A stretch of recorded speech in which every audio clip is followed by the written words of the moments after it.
मुझे दिनांक 31 जुलाई 2025 को श्री रविशंकर प्रसाद और सदन में प्रतिपक्ष के नेता सहित सत्ता पक्ष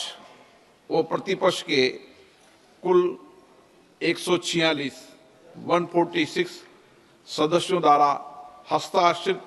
निम्नलिखित प्रस्ताव की सूचना प्राप्त हुई है, जिसमें भारत के राष्ट्रपति को माननीय इलाहाबाद उच्च न्यायालय के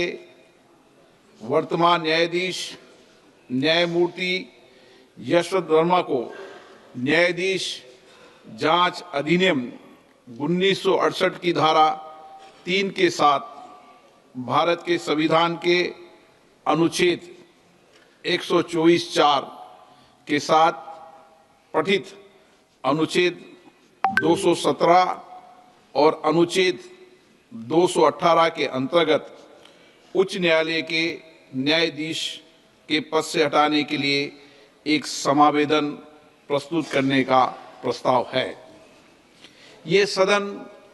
संकल्प करता है कि इलाहाबाद उच्च न्यायालय के न्यायमूर्ति यशवंत वर्मा को उनके निम्नलिखित कदाचार के लिए पद से हटाने के लिए महामहिम राष्ट्रपति जी को एक समावेदन प्रस्तुत किया जाए। दिल्ली उच्च न्यायालय के तत्कालीन न्यायाधीश न्यायमूर्ति यशवंत वर्मा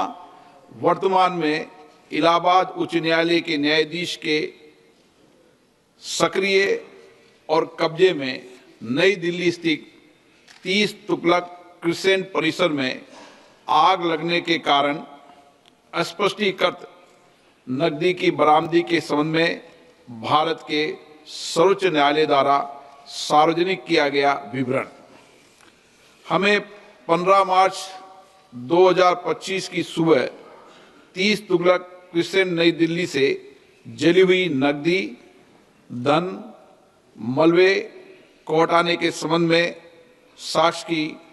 की भी जानकारी है। हमने न्यायाधीश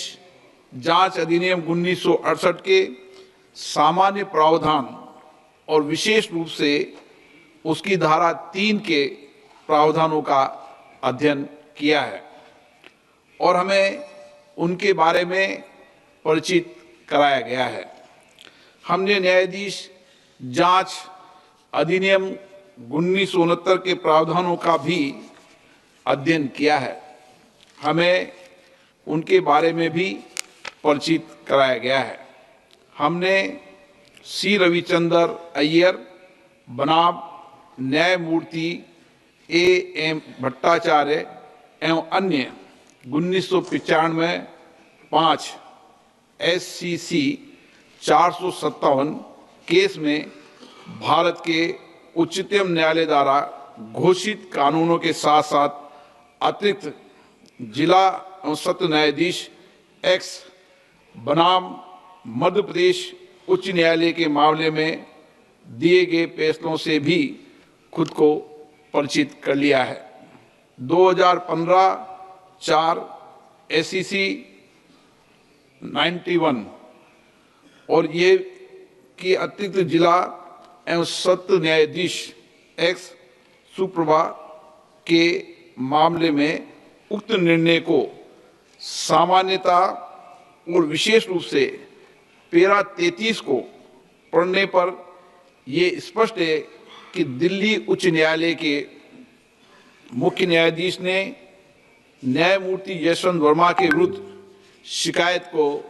गंभीर प्रकृति का पाया और उक्त निर्णय के पैरा 33 के तहत परिकल्पित इन हाउस प्रक्रिया का पालन किया। यह भी स्पष्ट है कि भारत के तत्कालीन मुख्य न्यायाधीश ने इस गंभीर एवं चौंकाने वाले घटना और तथ्यों पर विचार करने के बाद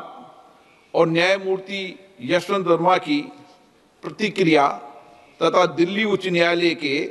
मुख्य न्यायाधीश की टिप्पणियों को ध्यान में रखते हुए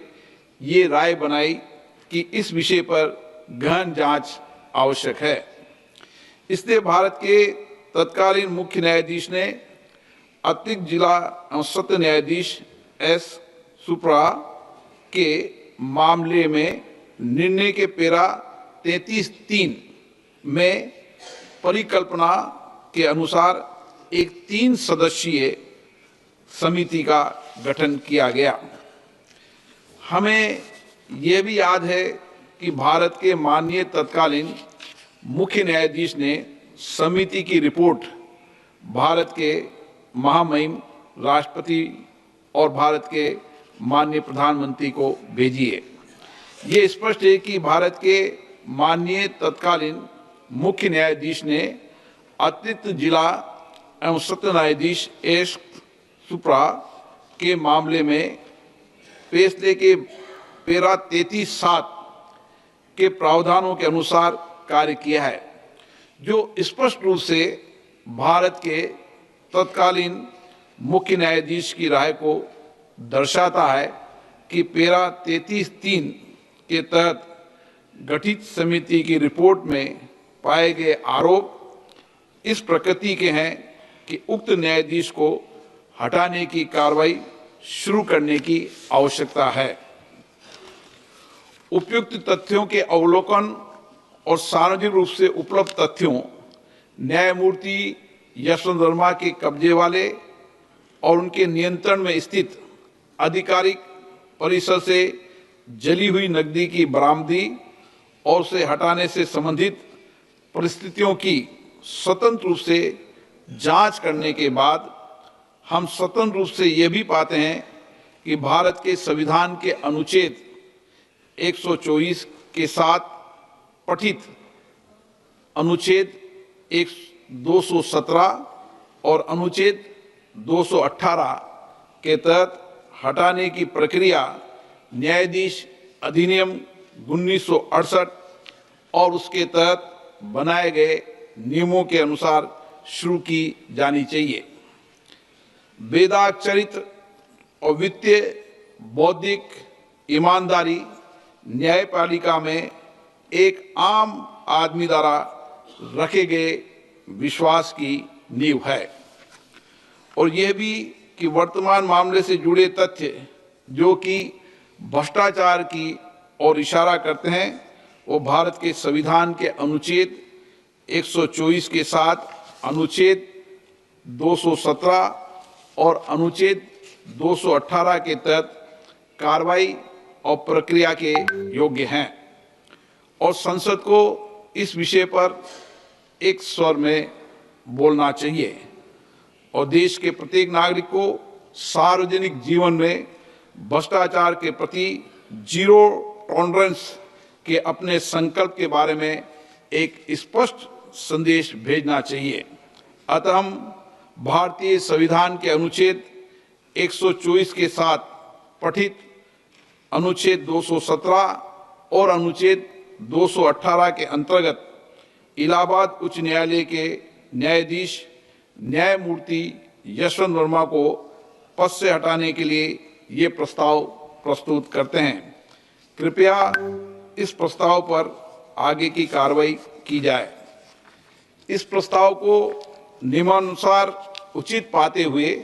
मैंने इसकी स्वीकृति प्रदान की है। न्यायाधीश जांच अधिनियम 1968 की धारा 3 की उपधारा 2 के अनुसार मैंने न्यायमूर्ति यशवंत वर्मा को पद से हटाने के अनुरोध के आधारों की जांच करने के उद्देश्य से निम्नलिखित 3 सदस्यों वाली एक समिति गठित की है। माननीय न्यायमूर्ति श्री अरविंद कुमार, न्यायाधीश उच्चतम न्यायालय, माननीय न्यायमूर्ति श्री मनिंदर मोहन श्रीवास्तव, मुख्य न्यायाधीश मद्रास उच्च न्यायालय, श्री बी आचार्य, वरिष्ठ अधिवक्ता, कर्नाटक उच्च न्यायालय। समिति यथाशीघ्र अपनी रिपोर्ट प्रस्तुत करेगी। जांच समिति की रिपोर्ट प्राप्त होने तक ये प्रस्ताव लंबित रहेगा।